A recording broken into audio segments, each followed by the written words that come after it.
Hi, I'm Keegan, and I'm your host here of Engineers in Automation. On today's episode, we're going to talk with Jordan Humphreys. He's the owner of JMH Talent Solutions. We're going to talk about the current job market as an automation engineer.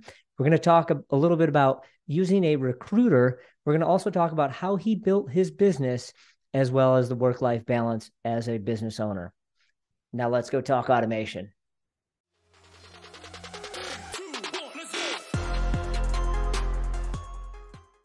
Hi, and welcome to today's episode. I'm here with Jordan Humphreys. He's the owner of JMH Talent Solutions. Jordan, welcome to the show today. Well, thank you very much, Keegan, for having me. It's a pleasure, and I'm humbled to be on your podcast. Awesome. Appreciate it. And then let's just go ahead and start from the beginning here. How'd you get started in your career? Well, that's a great story. I didn't really know what I wanted to do for a career. I coming out of high school, I didn't want to go to college. There wasn't anything to really learn a trade or a skill. I just wanted to get out into the workforce, start being independent, my own apartment, my own house kind of thing. So got out there. I was in automotive for a while, went into healthcare, thought I might do something there, but I really just kind of ran into didn't know what I was doing, didn't know where to go. I knew I liked people. I had some, a lot of experience in different stuff. But I knew I needed a change. It wasn't going to be in healthcare anymore. I was married, starting to have a kid, really need to focus. So like everybody else that gets into recruitment, you don't look to get into recruitment, you fall into it, right? Somehow you wake up and you're a recruiter. You don't know how you got there. You don't know when it'll end, but let's try to make the best of it. So I got in, and it was actually a family friend. My mama did a little bit of recruiting, so she knew a little bit about it. A family friend was a practice leader at a large firm here in Indy. She was building up a team. My mom had said something to her that, I was looking for something new. So she said, hey, would he be interested in joining us, as a sourcer? So I joined as a sourcer, which is basically someone that helps out recruiters. I'll go out with the job descriptions, find candidates that look like they'd fit the job, and set up a phone meeting with the recruiter to kind of help them out. Yeah. So I started there in 2015. I was doing a lot of engineering, life sciences, that type of work. It was interesting enough. My first job rec that I got put on, I went into a room with a recruiter. They were going to start telling me about it. And he said, do you know what a PLC is? And I just looked at him like he had three eyes. I'm like, I have no idea. Yeah. And Right. he kind of gave me the old eye roll. And, that was my introduction into recruiting, engineering, and automation. So I got to do a little bit of that, found out that I wanted to be a recruiter. I did like this industry. I like talking with people, getting to know them, trying to help them out. So it kind of came natural as I, learned the process of what it is to be a recruiter. There weren't any opportunities to become a recruiter currently where I was. So I went outside and looked for those opportunities, joined back into healthcare recruiting there for a while. That contract was let go. So I was let go. Tried it in tech at another major firm, a national firm in Indy. Was there for 6 months, and then they shut down that office. It wasn't doing very well. So I was kind of thrown around the ringer a little bit with these big box stores, and, business wasn't working out. We got to let you go. Oh, our contract ended, so we got to let you go. Got to shut down the office. So a little bit of that independent streak, owning my own business kind of started there. But in 2018, I was hired at a small boutique firm. They just had one person, and they had an automation and controls practice, and I was looking for a job. They wanted to beef up that practice. I had a little bit of experience, so it made sense. And that's where I really initially, I would say, got started in automation and controls, or the niche of industrial automation across the US. So I was there for a little over a year, about 14 months, really learned a lot there, the ins and outs. joined it, although it wasn't all that successful. We didn't make as many placements as we wanted to. However, I knew I wanted to be in this industry. There was another startup that had garnered my attention. We were in talks. I thought it would be a really good fit. I was there for about 4 months, and it was just wasn't a good fit for me or the company. And then that's when I made the decision in November of 2019 to open up JMH Talent Solutions. Basically, I knew I had learned what it would take to open up my own firm, what it would take to start soliciting business, getting a contract together. And then I got the confidence to do it. I didn't have any clients, and I just said, let's go for it. Good for you. So that's kind of the genesis of how I got into this industry. Yeah, that's great. And then, I guess for owning your own business like that and jumping out on your own, that's definitely a awesome thing to do. Is there something that really kind of put you over the edge that said, hey, this is the one thing that I like. This is my specialty. You said you didn't know about PLC stuff. Did you have to learn that to then be able to talk to some of these recruitees and these businesses? Yeah, absolutely. I had a little bit of knowledge, right? But nowhere near when I started back in 2018, going back into automation and controls. I wasn't a good recruiter. I didn't know what I needed to know. But the key, I think, for me was I knew what I didn't know, and I knew that I needed to know more. So I really started to foster LinkedIn. I really started to leverage LinkedIn and making connections, how I hadn't done previous years in recruiting. And making connections all throughout the U.S. in automation and controls, whether you're a controls engineer, automation engineer, a technician, a salesperson, MES, custom software, OT, IT, right? Anything in that niche, I was connecting with you. So I built my network to be focused on industrial automation and controls. I didn't accept or look for connections outside of my niche. Very smart. Very smart. Become very good at one thing and attack it. Yes. So I knew that I needed to make connections and not just say, hey, I'm Jordan. I work for so-and-so. I see you have an opening. Would you like for me to tackle that? I started with, managers, and I just ask them about PLC, different programs, right? What's an AOI? What's a UDT? Ladder logic. I don't understand. What do you mean? Ladder logic, function blocks, structured text, right? I didn't know these things. Traveling, commissioning, the overall project life cycle of a controls engineer or automation. So I knew, and basically if I called you in that beginning, I would say, can you program a PLC from scratch, right? That was my go-to question. And if you said yes, I took your word for it. And then went to the customer and said, yeah, he can program from scratch. Take a look, right? But I knew I needed to foster connections and relationships. So that's how I kind of started, just reaching out and not saying, hey, can I recruit for you? But I saw your post the other day, or I saw a video, I was interested in this. I'm trying to learn. And I got great feedback from that, because here's a recruiter that's not asking you for business, right? They were just asking you like an actual technical question, and they don't get that a lot.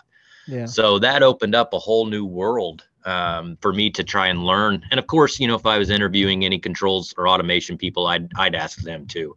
And just over the years of having conversations, asking questions, being naturally curious, it's added a lot to my profile and knowledge.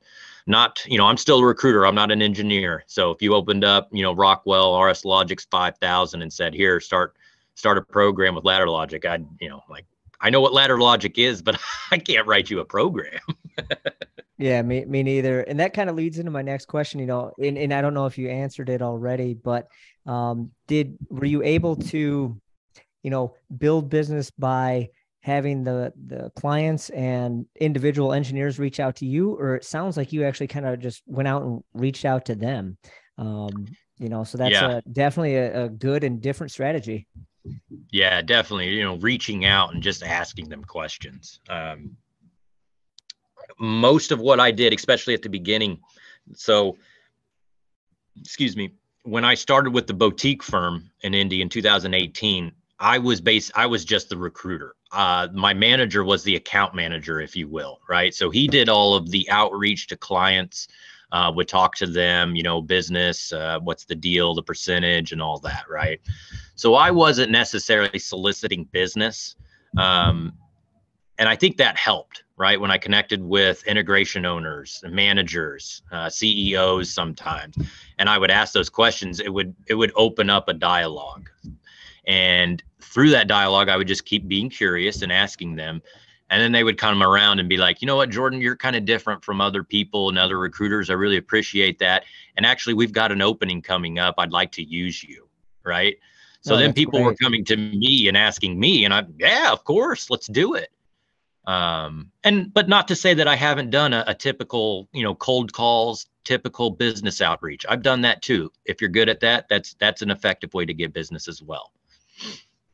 Yeah, and then so is that your specific, only automation engineers, only controls engineers? Is that basically only who you deal with now then?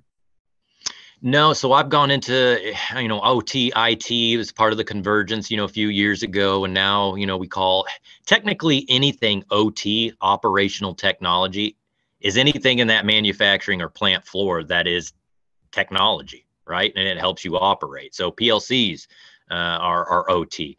Whereas when I first got into it, OT was basically, let's bring IT onto the plant floor, right? But now that's kind of matured. So I do, some cybersec, OT, IT, those kinds of things, networking, SCADA, MES, MOM solutions, custom software integration. So if you're looking at the IS, I think it's the what is it? The N95 structure, the level 1 through 5, all the way from the edge to the ERP. I try to do every one of those except for kind of the ERP. Okay. So yeah. Yeah, good to know. And then, is there a certain area that you're focused in? I know you're in the Indianapolis area. Is that your major focus area, or are you going all over the country? All over the country. It's kind of funny. For the first year, I didn't do any business in Indiana. I knew people and everything, but just didn't do it. I was starting in Texas. I was in Kentucky. I was in California. I'm in Boston. I'm in Florida. I'm in Georgia, the North Dakotas, Seattle, Pacific Northwest. Yeah, I mean, you name it. You're everywhere. Yeah, all over the U.S. And one of the big facilitators for that was I still do have a great client that started a remote workforce before COVID. So that really opened up my avenues, Oh, wow. right? I didn't have to focus on a certain location. You could be from anywhere in the US and work for this client, right?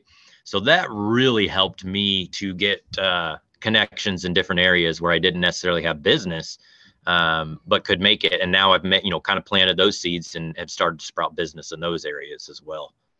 Yeah, that's awesome that you kind of already had some experience kind of in this realm. And that kind of leads into my next question I wanted to talk about was, especially with all the, a lot of people losing jobs in the last year and a half, 2 years stretch here.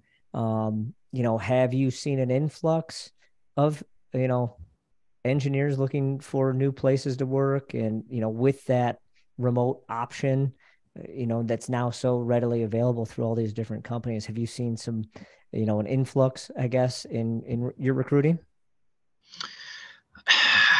So 2018 is when I really got into automation and controls and on the scene every year. And obviously this is 2023. So 5 years, every year is ramped up a little bit more, right? We need more automation talent. We need more personnel. We need more people getting into this field. We need more outreach at a younger age, right? We need to get into the high schools, Yep, absolutely. start showing off some technology. But as far as layoffs, I think that's a great question, especially right now. You've seen all the big tech layoffs. Controls and automation and industrial automation as a whole is not seeing that. Where we are seeing it is, and this isn't much of a secret to anybody, like 2018, especially 2019, I think there was a report that came out, the industry is going to double in size by this year.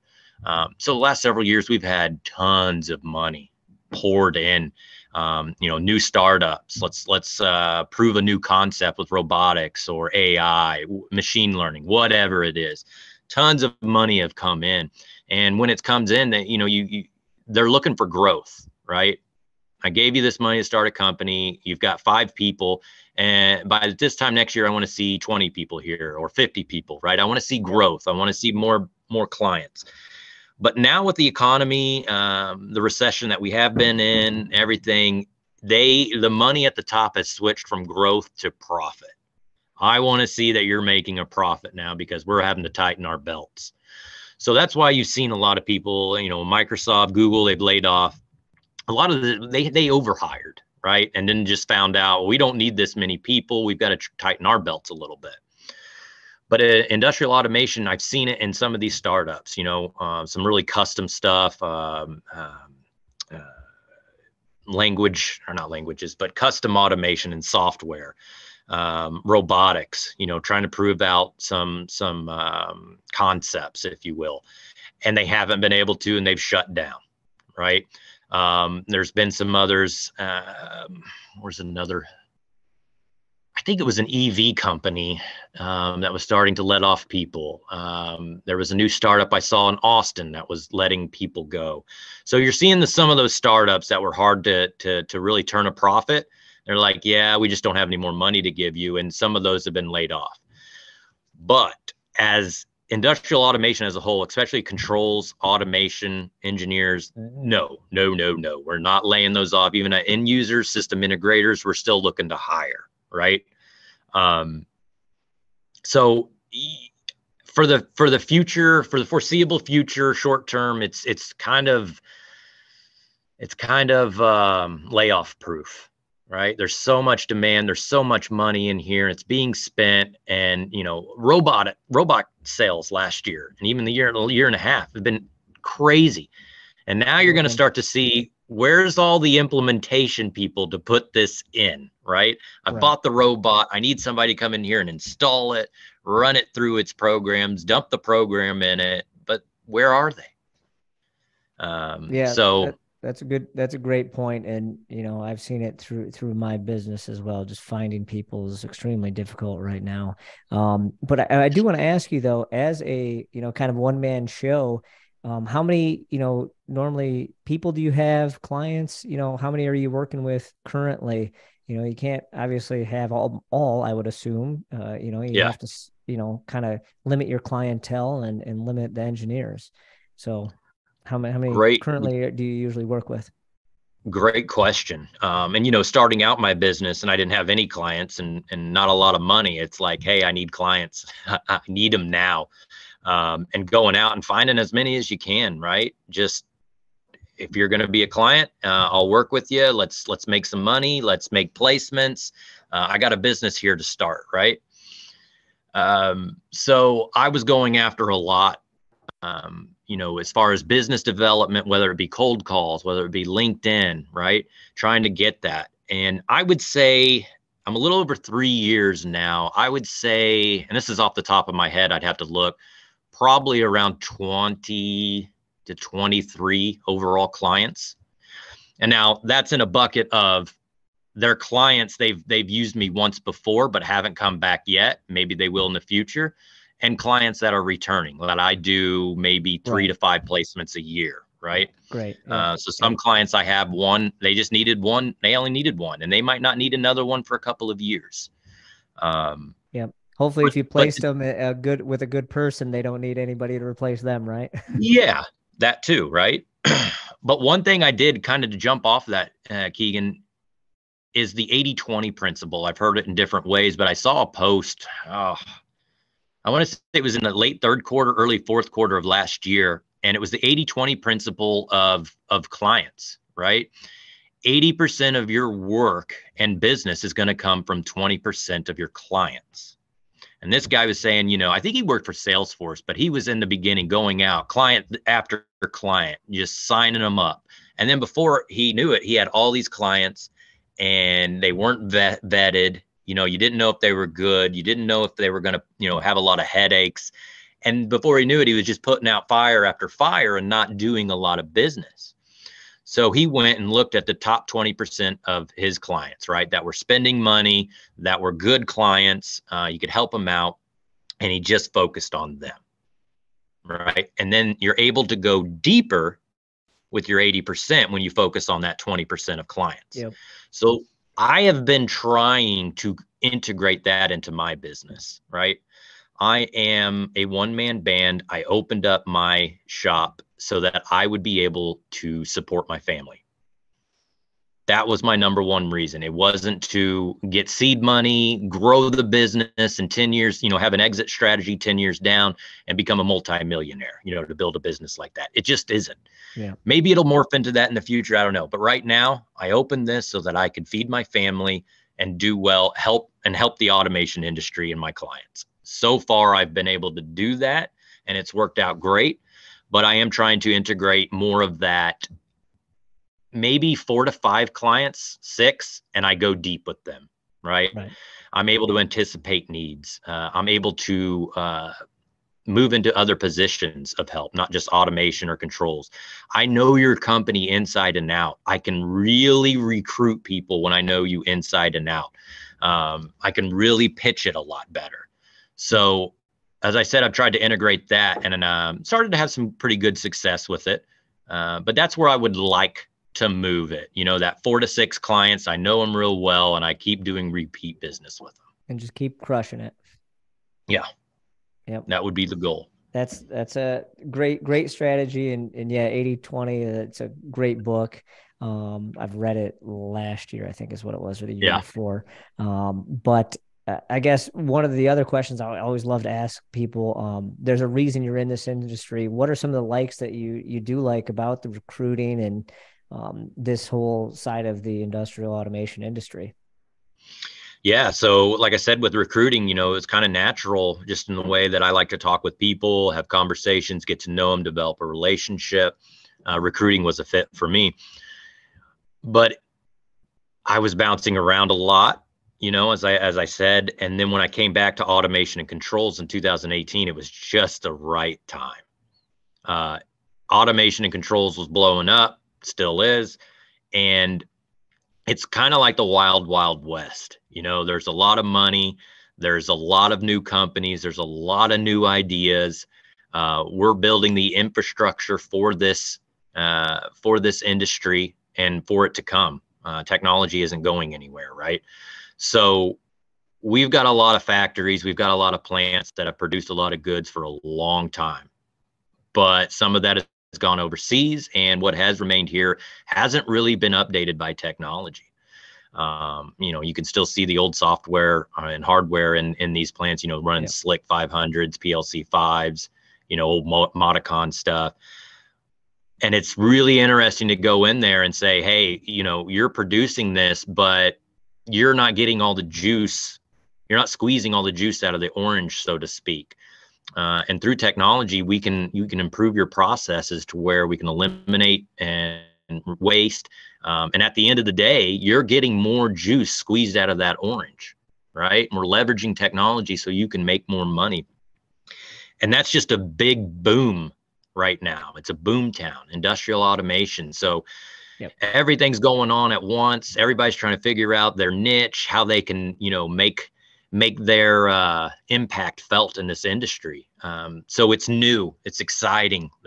We're building for the future. We're building the foundation right now. So that part of it is absolutely exhilarating. Yeah, absolutely. And then what advice would you give to somebody, say they're thinking about, going to a new position, looking for a recruiter like yourself? What's some advice that you would give to them in that aspect of it? As far as, I just want to be clear on your question, what advice would I give to somebody like automation or controls that's looking for a new job? Yeah, maybe they're looking to jump to a new place and they don't know, right? And I think that's what I would do. I would reach out to a recruiter and say, hey, I'm thinking about something new, a job change, location change. Maybe my motivation's money, who knows? But what advice would you give to somebody who maybe is kind of on the edge right now? They've been working where they've been at for a few years, and they said, maybe it's time for a move. Do I reach out to a recruiter, or do I just go online and post my job on, something like Indeed, or, what advice would you kind of give them? Yeah, good question. So I come across this. There's people I talk to that are prepared. They've been looking at it. They've been looking at maybe moving for a year. So what's going on in the industry, which companies would be a good fit, those kinds of things, right? What am I making? What's the market allowing? They know if they want to relocate or if they don't want to relocate. They know if they want to travel, how much, right? They kind of know what they're going into. And then the other half is, I've been here for 5 years. My resume is 5 years old. I haven't touched it. I don't know what's going on in the world. I've been so busy here. What do I do? Right. So I would always recommend, if you're getting ready to change jobs, it's if you have a good recruiter, that's the person to reach out to. And that's what I try to be, right? I want to be that information board you can jump off of. Hey, Jordan, this is what I'm thinking about. And even if I can't help you place you, like make money and help you, I want to still help you to find that good jump for your career, right? To maximize that jump. And right now, if you're looking to make a move in automation and controls, it's a candidate's market. So you need to know that going in. You are in need, right? So that changes a lot of things psychologically and mentally when you're looking at a job. If you're the one that's in need, if you're the one in demand, you have more power at the table, right? You can ask those questions. You can do your homework. You can really interview. That way, you know everything that you can know to make a decision on whether or not that's a good opportunity for you. Yeah. A lot of times, I'll sit down and I just do, no matter who you are, just kind of like, hey, give me a quick breakdown of you, Keegan. What have you done? What have you enjoyed? Why are you leaving your current company? What kind of company would intrigue you? What are your thoughts on travel? What are your thoughts on this? So that way I can have you, Keegan, just kind of tell me in your own words, this is what I'm looking for. And then match that up with the company that I think would offer. Yeah. But the problem there, Keegan, is recruiters, and everybody kind of knows this, they get a bad rap, and for good reason. There's a lot of bad recruiters out there. Yeah. And if you reach out to the wrong one, they're going to give you horrible advice. And they'll always, no matter what you say, what kind of job you want, whatever job they have available is the one that's for you, right? Right. Oh, well, you'll love this job. It's 50% travel. Well, I said I didn't want any travel. Oh, that's no big deal. It pays 90. Well, I'm making 105 now. Oh, you'll like it. No, that's the problem. So when I said, and I first started your question, to find a good recruiter. Yeah. One that will be honest with you, tell you what's going on in the market, what skills are in need, what's in demand. So that way you can make the best decision for yourself. Yeah, absolutely. And then I guess if I can ask, what kind of rates or percentages are people seeing when they are making some of these moves right now? Because you said it's their market right now. Are you seeing some, 10, 15, 20% jumps in salaries, as people are moving currently? Because I know a lot of people are kind of jumping around right now, even for, from an hourly standpoint, for a few bucks an hour more for different companies. Yeah. Yeah, you see some of that. And normally everything that I've hired, there's usually a 10 to 15%, I would say, increase. Sometimes it's lateral depending on, some different things. And sometimes it's a lot more. And that really depends. And like we started off with the startups, right? They were flush with VC cash and they could overpay you. Great stock options, great bonuses, great salary. Well, a year and a half later, I got to let you go. Right. And it's like, so you got to weigh these things. It's a startup. They're going to pay you great, but you might not be there in a year and a half, 2 years. It might go under. So that's where we really got to, what's really itching you? What's the reason why you want to move, right? Is it the why behind the why? Yeah. Work-life balance? Is it the salary? Is it the job itself? You need something more challenging? Yeah. Yeah, that makes total sense. And then one thing I do want to ask you, somebody in your position, if somebody wants to become a recruiter like yourself, what would you suggest that they do to get into like your shoes like yourself? So we've got, probably 4 to 6 different people just like me that are independent and focus on the niche of automation and controls that I know of across the US, right? Um, the first thing is know that recruiting is something you want to do for a career, whether you're working for somebody else or going to open up your own shop, right? Have that skill ready to go. Have it well exercised. You've made placements. I've worked for a corporate company for 5 years, 10 years, whatever. I've got a good base knowledge of recruiting and how to do it. And then the other thing, to start your own company, it's really easy. It's, a couple $100. You make an LLC, right? And then you got some options as far as, my company insurance. Am I going to have an ATS or not? Am I going to have job boards? Am I just going to use LinkedIn? Sure, there's some questions around there, but those aren't too bad. Those aren't real critical. But basically, just have enough confidence in yourself and know that you can go out there. There's tons of people that will give you a shot. I mean, there's people that need help.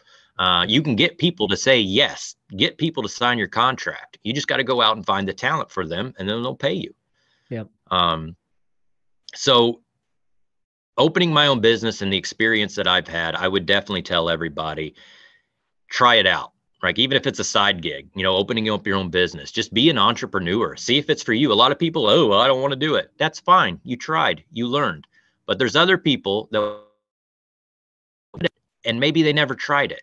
And that's sad, because being an entrepreneur, if you can do it and you have the DNA for it, oh, it's so worth it. It is so worth it. That was one of my biggest things, right? Why I wanted to start my own business was I didn't like how the sausage was made in a corporate setting, how candidates were treated. Money sometimes was a factor, and I didn't like that. At the end of the day, I wanted to help a company make a good hire and a candidate get a good job, right? So I just focused on that, and I wanted to be personable. I wanted to be relatable. When I started my company, I had JMH Talent Solutions at gmail.com. And I still have that today. I thought about getting rid of it, but I said, you know what? And I still use it with clients. I want them to see that it's at gmail.com, because you're dealing with a business owner. You're dealing with somebody that has a family and is trying to pay to keep a roof and keep them fed, right? I want to do business with you. We don't have to get lawyers involved or anything. What's the problem? Tell me. Let's find a solution, right? You don't have that flexibility in corporate America. Owning your own business, you do, and people definitely appreciate it. And that's one of the best things that I love about it. And having the freedom to be my own boss, work-life balance, it's great. You get to make that choice. If you want to go out and work 80 hours a week and build a huge business, you can go out there and do that. If you want to work 20 to 30 hours a week and make a decent living and have a lot of balance in the life aspect, you can do that. So those are a few of the reasons that I would encourage anybody to start their own business. And that literally was my next question, the work-life balance, being a business owner, what's that look like to you, just having that flexibility to put in your 80-hour weeks, and then to turn around and say, oh, this week it's going to be a slow week for me. I can spend some more time with my friends, family, etc. Just kind of giving that opportunity. That's awesome. And that's been the biggest driver for me in the last 3 years, doing, like you said, I really poured it in this week. I may have had a really good month. I'm going to take my family and I'm going to go see my dad down in Florida for a week. Right. Yeah. Perfect. I don't have to get vacation approved. and if I'm down in Florida for 4 days and it's time to come back and I say, you know what, we're enjoying it, let's stay a couple more, I can. Yeah, that's great. That's a great thing about running this type of business, is you can truly be remote. Yeah. Yeah, no, exactly. And then also before we wrap up here, where can people reach you? Where can they connect with you? How do they get in touch with you? So right now I am LinkedIn focused, and I have been since I opened. I do pretty much everything off of LinkedIn. Um, so again, go on LinkedIn, just Jordan Humphreys, connect with me, send me a DM, whatever. I'm open for conversations. Real easy to get a hold of me. I'll give you my cell phone. You can text me, call me, nights, days, weekends, whatever, right? So that's what I do now. Web in the future, I'm considering website, but I don't want to just have a website for website's sake and do everything like everybody else. If I create a website, I want it to be truly unique and be a reason like people like, hey, you need to go to Jordan's website, right? Right. And go check out how he's delivering content or whatever. So that is something that I'm considering in the future. Yeah, cool. Well, good for you, and best of luck in that. And I'm sure if you do decide, it'll be great. So, yeah, Jordan, thanks for being here with us today, and everybody that watched. We hope you enjoyed today's episode. If you liked it, give us a like, a comment, a share, and we hope that you join us next time here on Engineers and Automation. Thanks. Thank you, Keegan.